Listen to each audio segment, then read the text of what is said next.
Bana ne her yer yansınlar, dert değil alsınlar. Yol yemedim hiç hasmından, karışır ortalık aslında. Bana ne her yer yansınlar.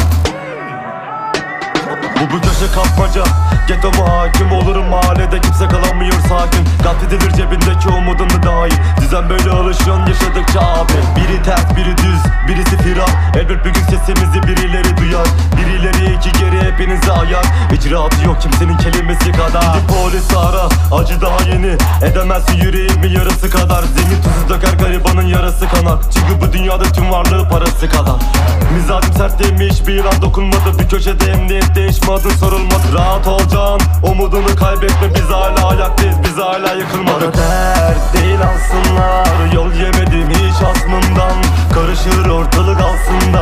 Bana ne her yer yansınlar, dert değil alsınlar. Yol yemedim hiç hasmından, karışır ortalık aslında. Bana ne her yer yansınlar. Huzura gül verelim can bil yerini, bizi yakanı da kör ediyor küllerimiz. Gökyüzü özlüyor gözlerini, dört duvar alamaz ki gülüşlerini.